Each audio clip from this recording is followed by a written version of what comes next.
Could Seth Rollins' favor change the main event of WrestleMania? We're here to talk about it. We're here to talk about what happened on Night Raw last night. As always, I am your host, Mike Cefaletto, joined by Mr. T. Reese and Mr. Sean O'Neill. And we're going to get right into it. We're going to get right into what happened in the main event of Monday Night Raw last night, where we had Paul Heyman come out to the ring to cut a pretty heartfelt promo about his friendship with Roman Reigns and his friendship with CM Punk and how he would never betray both of them. To which Seth Rollins came out and cut, God, one of the best promos of his career, in my opinion, and just changed the landscape of the main event of WrestleMania. So, guys, what did you think? Awesome. That's all I gotta say. Awesome. It was a great show. I give it 5 stars. Just for that segment. Just for that segment alone. It's crazy because he was saying what we all think. Like this is what you would say to somebody. Like, dude, he doesn't care about you. What are you doing? Mhm. So now you're throwing out another bit of doubt out there. Now is the wise man maybe he slides over to Seth Rollins. I love every minute of it. And listen, I'm gonna tell you right now, I think it should do that. I think they Yep. should let him slide over to Rollins. Something. So this promo added enough intrigue to this main event, something that the night two main event is kind of lacking. Um, Definitely gives it a little bit more like what's going to happen here. It's not as standalone as, oh, Punk's going to win his first main event. I think I agree with T. I think that Heyman should end up betraying both of them and siding with Rollins.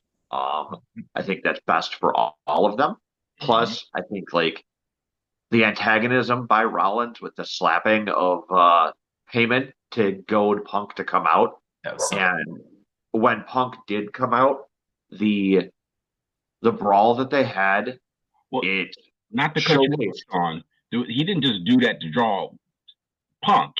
He did it to prove a point Oh to yeah, Heyman that see which one of them come out to save you. yeah. Obviously, Punk. It didn't surprise me that it was Punk, since we all know he's his actual friend. But the brawl that took place afterwards, and tell me that you couldn't just feel the hate between the two of them when they were Mm. brawling. Oh, yeah, Like absolutely. It was sloppy. they It was getting real sloppy and crazy. when he pinged Rollins' head off the steps, and Rollins is like up here, cranked off the edge of the steps. Yeah, you definitely could tell that they're putting a little bit of extra into their brawl. And then they curb stomp at the end with the "Now you owe me, Paul" was, I think, absolutely fantastic. Peak television. Yeah, the Yep. way he delivered that line, "Now you owe me a favor," I loved every second of it. And part of part of what I really like about WWE now under the Triple H era is like they're not afraid to talk about their history, right? Like Vince always kind of just assumed the audience was stupid and like it wasn't going to remember things from 3 weeks ago. But I just loved like the little like tidbits of history, right? Where he was kind of like, going on about when CM Punk left and did he take you with him, and Paul Roman treats you like a servant. Like, did he come out and rescue you when Solo Sikoa put you through a table at Madison Square Garden? Like all of those things. Where were these guys? And I loved it. Rollins promo was just that was money. It was so good. He did such a good job cutting that promo, and the way he paused, like his delivery of the promo, I just aces all around. He did such a good job. It also helped that he didn't look like a peacock. Um, the fact that he came out once again dressed more or less like a normal person, I Yeah, think kind of really sells how much he gives a damn about what happens here. yeah. Well, also the fact of what I like about this match primarily is that all three of these guys are cutthroat. Yep. All three of them will do whatever it takes to get to where they want to get to. That's what makes this match so intriguing because I don't know who's going to win this match. I mean, one week Yeah. we were talking about CM Punk was going to win it. I mean, we already say Reigns are going to win this match. It's between He's CM the only Punk. one. Yeah, it's between CM Punk and it's between Seth Rollins. So it's a flip of the coin. I would like to see Rollins win and Wise Man go over to him. That's what I'd like to see. But I can see CM Punk pulling it out in the end, and Wiseman, kind of acting like he's going to go with Seth Rollins, and then flips on him in the end. Yeah. I mean, I don't think that, I think regardless of where this match goes, I don't think that these three men are done. Like No, there might not be another triple threat, but there has to be a match between Punk and Roman at some point. Like a singles one-on-one match Mm-hmm. absolutely is going to happen at some point. I mean, I know I've mentioned it numerous times, but you need big money matches for your big money two-night SummerSlam this year, right? So that's a big money match. So I could absolutely see that happening there as well. But yeah, aces all around. This made this main event so much more appealing, so much more intriguing, and now I'm like really excited to see it. Like initially I was kind of like, oh, another Roman Reigns main event, but they just managed to pull me back in, just again. like I said, it almost gives it a bigger feel than the Cena Rhodes match. Well, the crazy thing, there's not even a belt involved. Yeah, Exactly. yeah, That's the crazy thing about it. We're going to watch a main event that has no belt involved. And then, I mean, we're just watching a storyline, a great storyline. And that's all we're watching right now. You don't even care there's not a belt involved in this. exactly right. So Raw opened up with a recap of what happened with Io Sky, Bianca Belair, and Rhea Ripley last week, with regards to the match between Io and Rhea, and Bianca being the special guest referee, and how the match got called off. So to start, Adam Pearce was in the ring with the women's title on the table, which was kind of odd that Io didn't come out with her own title. But regardless, he called Io out to the ring. Then he also called Bianca Belair out to the ring, and then Rhea Ripley out to the ring as well. And he did kind of make a humorous gesture where he said that Rhea was a part of Judgment Day, to which Michael Cole corrected him. And ultimately, this led to a bit of brawling. But as predicted, the match became the triple threat that we all knew was going to happen at WrestleMania. So, uh, what was your thoughts on this segment, guys? And are we surprised at anything, or are we, feeling a little bit better about this match going into Mania now? So no real surprise. I mean, we've been talking for several weeks now that it's had to be a triple threat. I mean, I don't know if you guys thought that Bianca being out there wearing all black might have been indicative of something. Maybe her finally taking a character turn of some sort, but then to immediately turn into accusing Ripley of, oh, you whined your way into my match after everything that happened the previous week tells me it's still the exact same character. And I think this just goes with the fact that they continue to underestimate Io, and I think that's going to be the big part of this whole match is them being so concerned with Rhea and Bianca that Io is the afterthought who steals it, which is crazy being the champion. Well, I mean, also, I don't even know if that's a foregone conclusion. I mean, it's pretty blatant. They're trying to make her the underdog in this match. Yeah. So I mean, it could be a swerve just for you to think that she's going to pull it out that way. It could be any this match another one. I don't. It can go either way. I don't think they give it to Bianca. I think she's got kind of like how the Roman Reigns situation. We know. I don't think Bianca's getting it though. She's not. She's not winning that. It's between Io and Rhea, if you ask me. So And it was kind of weird. Not to cut you off, Mike. It was weird, like you mentioned. Why did he have the belt on? I thought it was like a new belt or something he was about to introduce. But yeah, he had the So stamp for some I reason. don't know if you noticed, but during some of the contract signings, they try to do that. They've been just like how during some of these matches, they've had the belt already out like on the table at the side instead of the people coming down with it. I don't know if it's just something new that they're trying, but I've noticed them doing some stuff similar to that lately. so a couple of things I noticed with this. One, um, Io got the loudest pop for sure of the three of them. The crowd was into Io, they were behind Io, and when Io hit that drop kick into I think it was into Rhea's back, and then Rhea kind of like pushed Bianca to the ground from that. The crowd loved that, and Io was getting cheered kind of the whole way across.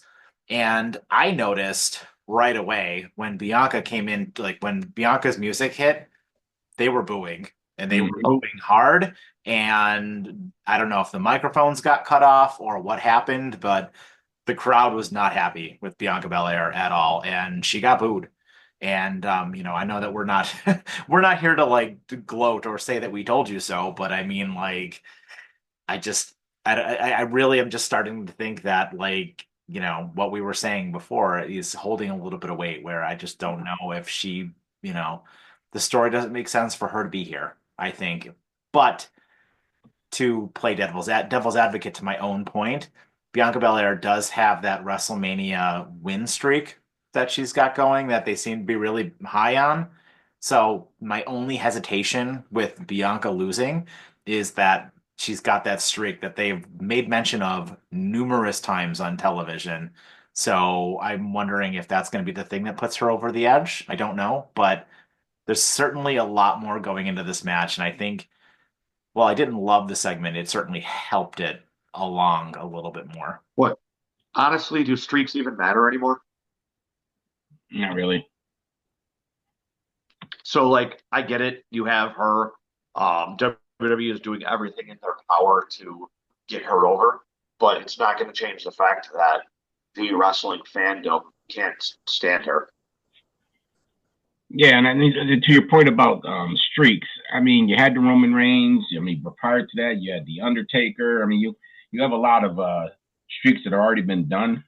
I think that they should definitely kind of lean away from that right now. Give it a break a little bit. Let's get this, get some other wrestlers up there and some new talent up there. Get their faces out there because as soon as you do these streaks, you already know they're gonna.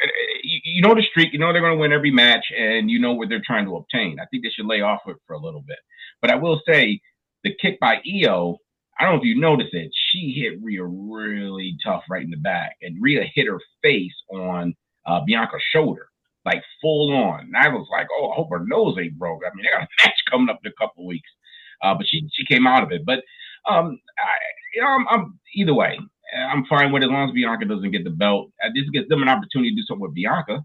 I mean, either you, like you said, Sean, make her a heel at this point, turn her and the Profits into a little faction, or you just take her off the camera for a little while, redo her character, and come up with something new. They've they've had more than enough opportunity to pair her with the Street Profits and have the Street Profits go full heel, have her go heel, give us an actual heel faction with men and women together in it, going after all the different titles. And I think that's money.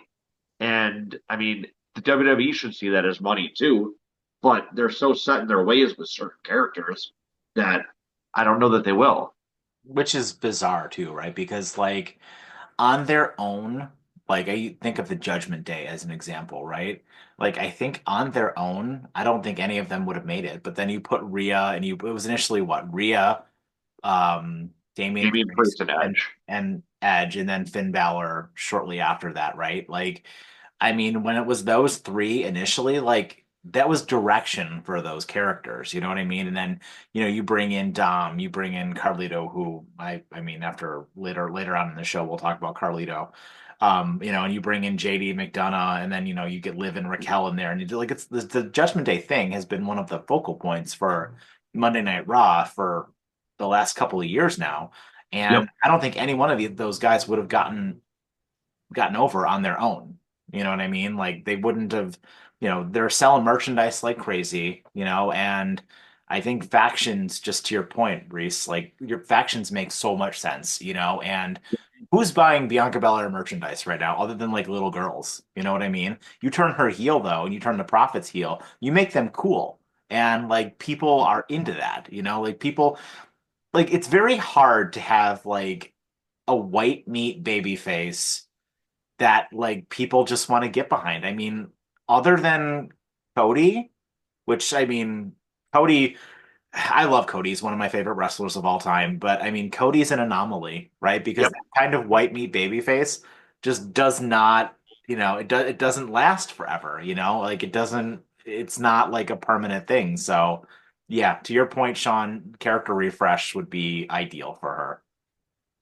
Cody Rhodes is not just an anomaly. Cody Rhodes is a throwback to like your like late '80s, early '90s hero character. Hulk Hogan. Mhm. Yeah, I mean, Got the without American flag colors, all that stuff. but without the being shoved down your throat, Hogan. Yeah. Mm-hmm.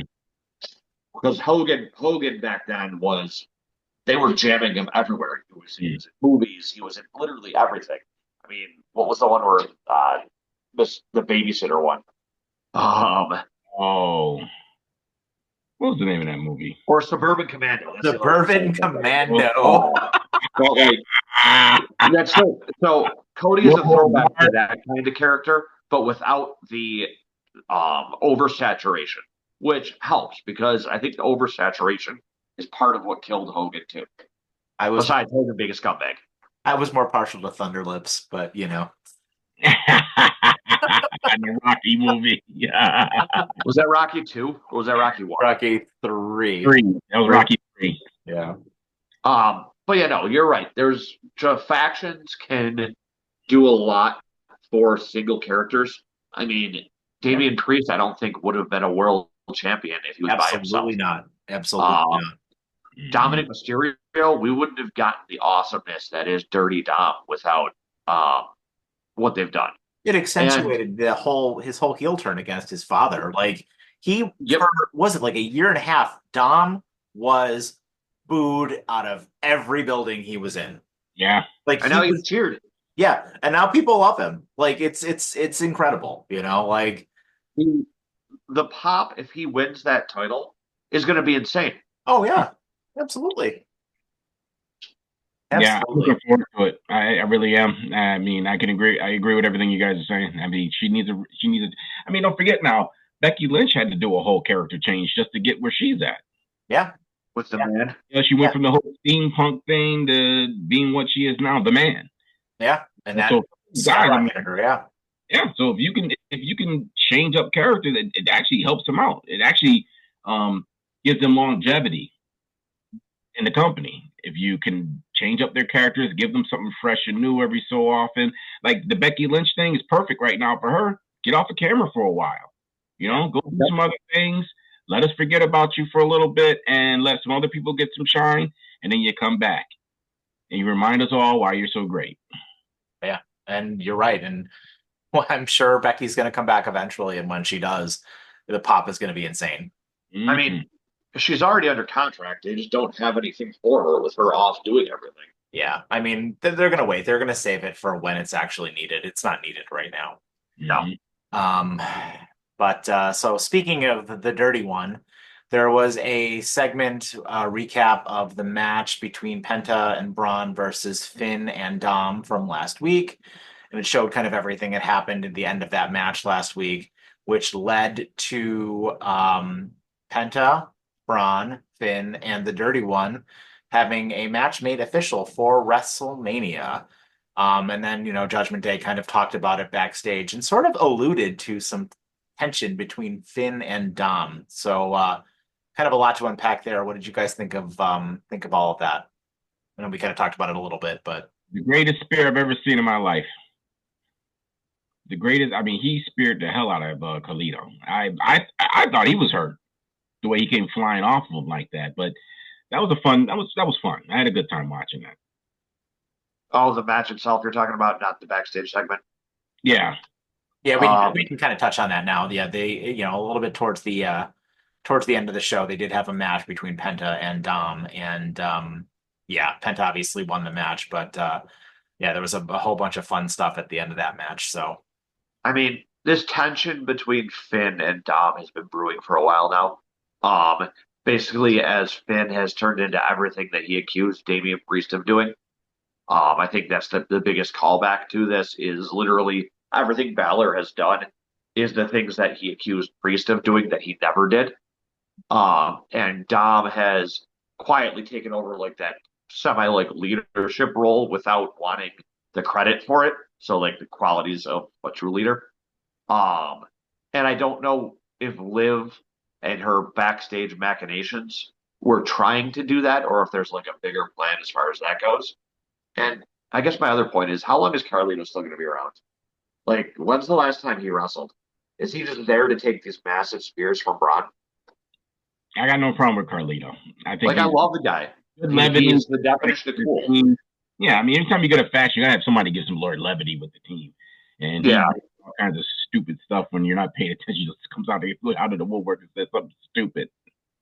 Um, as far as the match itself went, I mean, it's pretty much what we expect from Penta, and the how great Dom has quietly gotten in the ring Yeah. since he first had that match against Rollins at SummerSlam, or was that it was at SummerSlam? I mean, the guy comes from a wrestling family of the Guerreros, so like I would expect him to be a fantastic wrestler. But I don't know. I I have to. I think he's far exceeded um, anything that Eddie could have hoped for. Yeah, he is Eddie's kid after all. Yes, he's making him proud. So our first actual match of the evening was Lyra Valkyria, the Intercontinental Women's Champion, versus Bayley, which was announced last week on Raw. And this match was fine. Bayley got most of the offense in on this match. She hit her in the face with her knees a couple of times, Bayley to belly outside. Lyra got kind of a quick roll up at the end to win. Um, I don't really understand why they had this match sort of initially, if they're going to be tag team partners on SmackDown on Friday or maybe Raw next week. And Bayley kind of seemed visibly annoyed after she lost the match, but they ended up kind of like hugging it out anyway. So I didn't really understand this at all, other than maybe to make Lyra look good, but I don't know. What did you guys think? So the whole reasoning behind this match was the fact that Bailey was the only person who had beaten Lyra so far, and Lyra basically wanted to prove that that was more or less a fluke. I don't like the fact that it ended with the most devastating move in all of wrestling. I think that's always kind of lame when it ends in a surprise roll up, especially when you have two wrestlers as talented as Bailey and Lyra. We've talked about the women's intercontinental belt being the lesser, it seems like, of the two women's mid card titles. So I'd like to see them allow these women to actually show off what they can do. I mean, we know they can go in the ring. We've seen them do it. Let them actually have a great match. And as far as them tagging, with the annoyance being shown by Bailey and with her having lost, part of me wonders if yes, they tag, yes, maybe they win and face Liv and Raquel at Mania, but then does Bailey turn on Lyra? That's what I'm thinking. I'm thinking this. I'm on the same page as you. I think that they're waiting for them to team up in a tag match. Something's going to happen in match. Bailey's going to get pissed off about it and turn on Lyra. I thought this match was kind of like, just for me, was kind of like the low end of the show. I didn't think the match was all that great. I thought it was really sloppy. Yeah. So I, like you said, Mike, I don't know why they did this match. It didn't make any sense to do this match. I don't know if they just want to get it in there just to maybe get that win for her over Bailey, but I don't understand how that projector, how does that push her character? How that pushes Bailey's character? Where do we go from here? There's 2 weeks till WrestleMania, and you're kind of like throwing this in there right now. So it's possible they maybe line them up to team up together. I can probably see like next week they'll probably have the conversation backstage segment, and they're talking about teaming up, or one of them gets jumped by them, and the other one comes out and helps out, and they end up teaming up. But yeah, but I thought of everything that night, I thought this was kind of the low point. It was the only match or only thing on the show that kind of was like, all right, let's move on to something else. I thought the match was longer than it needed to be, especially for what they were doing in the ring. They were trying to do all kind of submission moves and stuff like that. I'm like, I mean, let's get moving here. But I don't know. I mean, I could see it. I could see them being a tag team for in WrestleMania. It's kind of weird you taking a women's champion and putting her in a tag team match for WrestleMania, but it's what it is, I guess. Yeah. They made mention that Bailey has been on a bit of a losing streak lately, and I don't know if that's going to kind of play into anything either, maybe why she was frustrated, but I don't know. And it's a shame too, because I love Bailey. I think Bailey is just one of the MVPs of the women's roster. She's carried that company through COVID. I made mention of that before. And I just I was so happy the year she beat EO for the title. I think that was it 2 years ago now? Yeah, 2 years ago. When she beat EO for that title and like had that big long, feud with her, and that was just absolutely Flagship. fantastic. But then like ever since then, it was just kind of, they've done nothing with her, and that's kind of disappointed me a little bit. But It I is. mean, They haven't really done much further since she left the damage control thing. I mean, they she's just kind of out there. Yeah. I think it was last year because didn't she left Damage Control, won over EO, went into like a 1 month feud with Piper, and then immediately went into the feud with Nia, and then lost the title to Nia, I think, right? Did Yeah, I she? think you're Did she? right. She won the Rumble last year. Was it her that won the Rumble last year? Yeah. Yeah. Mm-hmm. Okay. That's right. I think But you're you're right. Her leaving Damage Control and winning that title should have boosted her more than it did. Didn't The do it. fact that she went into such lackluster feuds immediately after leaving or after winning the title Yeah. completely derailed her momentum. Yeah, I completely agree. Mm-hmm. This led us into a backstage segment with AJ Styles, where he briefly touched on his match that he was going to have at WrestleMania with Sean's favorite human being alive, Logan Paul, and then it was My hero. quickly interrupted by Karrion Kross and Scarlett. And Cross, going with more of his cryptic nonsense about how AJ needs to win for the locker room and for everybody because nobody wants Logan Paul to be there, which set up a match for next week between AJ and Cross, where AJ has to prove himself to Cross. So it's good that they're still, they're just getting AJ wrestling, and it's good that they're finally getting Cross in the ring, which is, interesting there. I'm fine with that. I'm happy with it. Not really too much extra to report. I don't know if you guys had anything additional on this, but I I love Karrion Kross and I love this puppet master character he's playing. I kind of am curious to see what bigger picture it's going towards with his whole like molding of AJ Styles to do this for the locker room. I think I'm really curious to see where they go with it. Mm. I Yeah, don't know. I'm with you. I'm really interested. The Karrion Cross being added into this makes things a lot more interesting. And like you guys, I'm a fan of Karrion Cross. I think he's someone that WWE is kind of failing right now. They're not doing enough with him. You have he's a great character. You just aren't doing anything with him.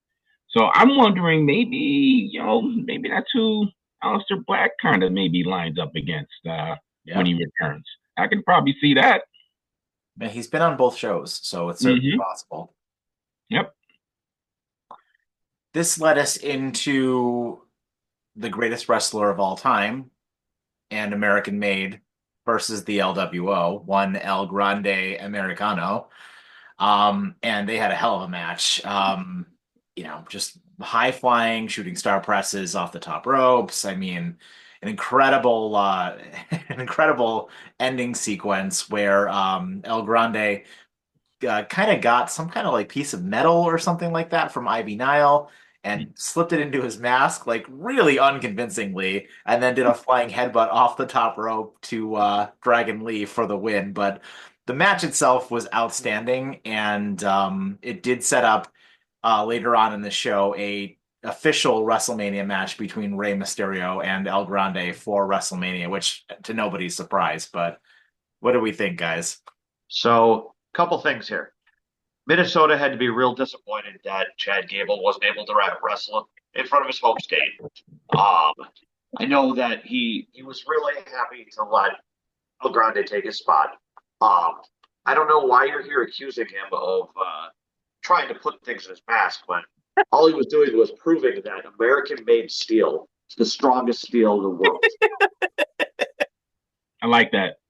And on top of it, the guy proved once again why he is one of the greatest luchadors ever in the game, and why his matches are historic. I'm expecting nothing but a 5 star. I make that a 10-star match at WrestleMania between him and Ray.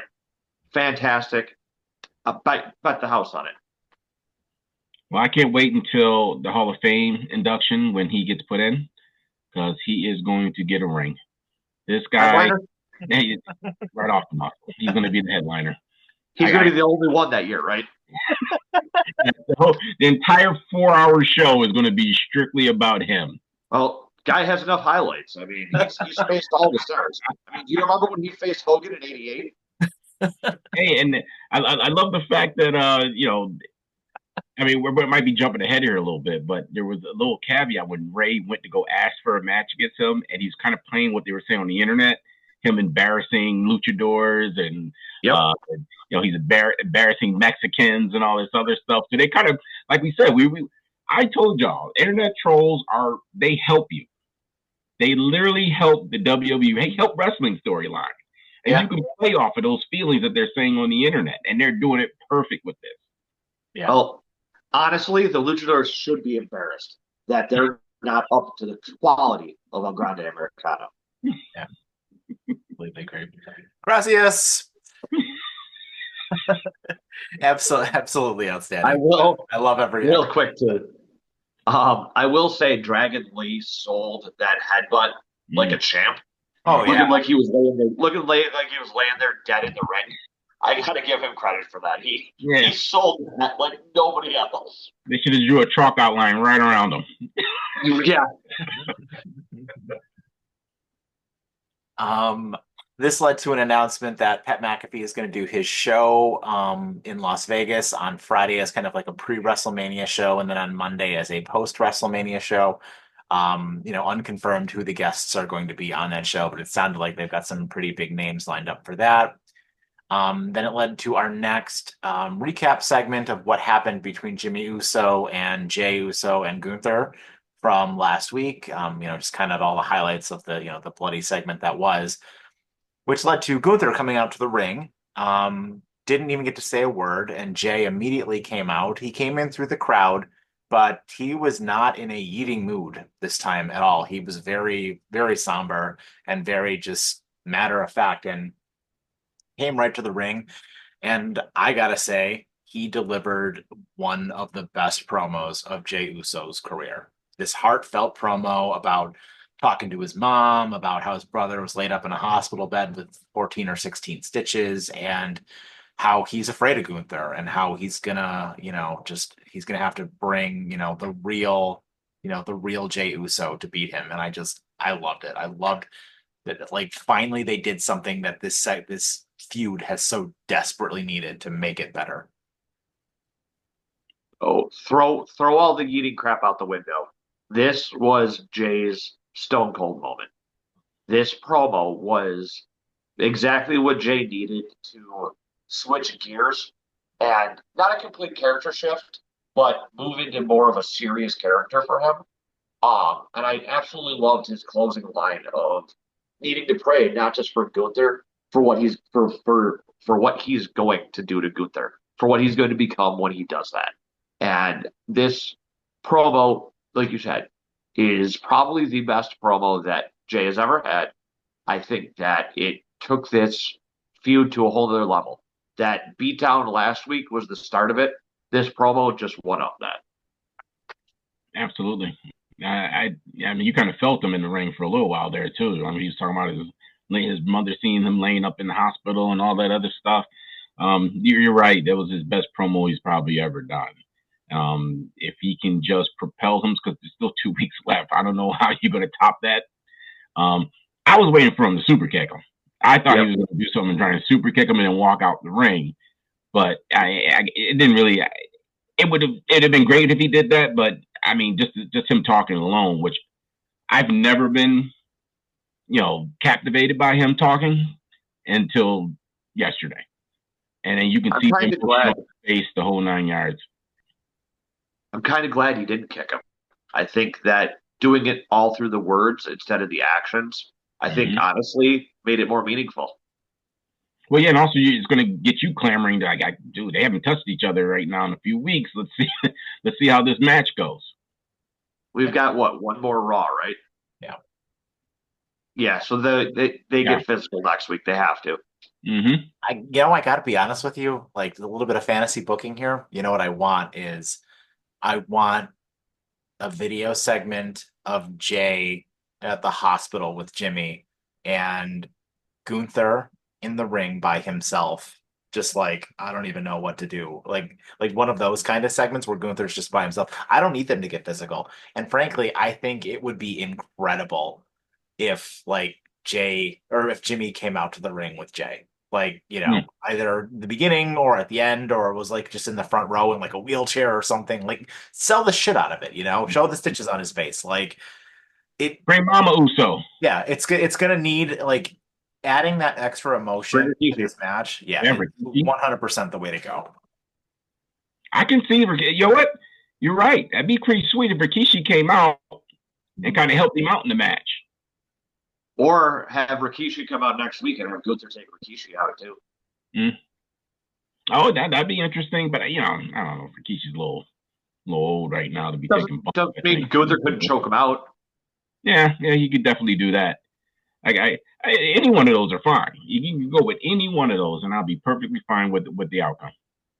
I just like I said, this promo from Jay was, I mean, well, not quite as like crazy and compelling as when Austin became 316, but it felt real similar to me it was like a concerted effort to change what we thought of him as a character.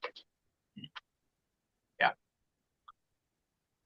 Then we had a recap of the main event of SmackDown from the previous week, and then a backstage segment with Natty and Maxine, where they were kind of just chatting about being in the tag team match for WrestleMania for the tournament that's going to happen. Then it led to our next match of the New Day versus the War Raiders for the tag team titles with Tony. I'm going to get this wrong. Tony Hinchcliffe, who was on Yeah, commentary for this match. yep.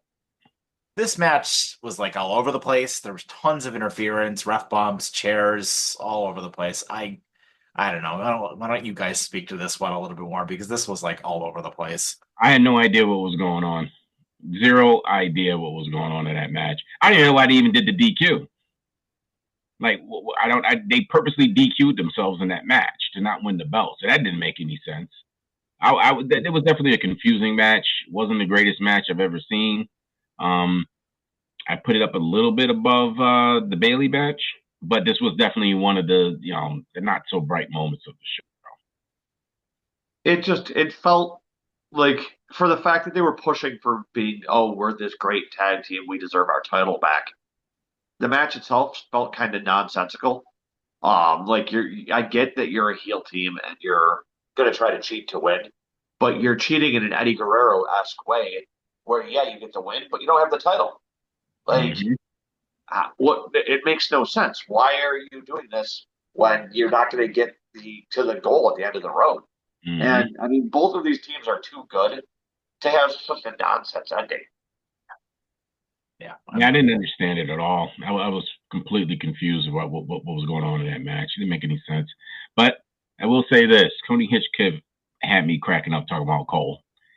Yeah, He's been around so long. His first match he called was David versus Goliath. that the commentary was definitely a highlight. The other thing I really liked too was I liked how vicious the New Day were after the match. Mm, I think that is a side of them that we need to see more. There's still kind of these, like, they're not quite as happy-go-lucky, but they're still a little bit on that comedy-esque side. Let's get them away from that. Let's move them into being, we're coming out here, we're trying to hurt people because we want this and we don't care who we take out to do it. completely agree. So do you guys think that this is going to lead to a match at Mania then? I do. more than likely, it's a title match. It'll be added in. I need an explanation. I mean, not whether we're going to get it, but I need an explanation of why they even did this match into a DQ in favor of New Day. It made no sense to me. Yeah. Right now we have 10 confirmed matches for WrestleMania. It's very likely, if they follow the script that they've been going for the last couple of years now, it's usually 7 on both nights. So we're looking at 2 more matches that we need to kind of figure out here. So we're gonna get we'll get the tag match on SmackDown will get made official, likely. So you'll get the Machine Guns and the Street Profits there. This one will likely get made official as well, and then you need to find, and then the women's tag match as well will likely get made official as well, whenever we find out who the tag team is. So then we're really only looking at maybe one more match getting made somewhere here, and we might see Chelsea and Zelina or something like that. But we'll talk about that when we do our SmackDown review.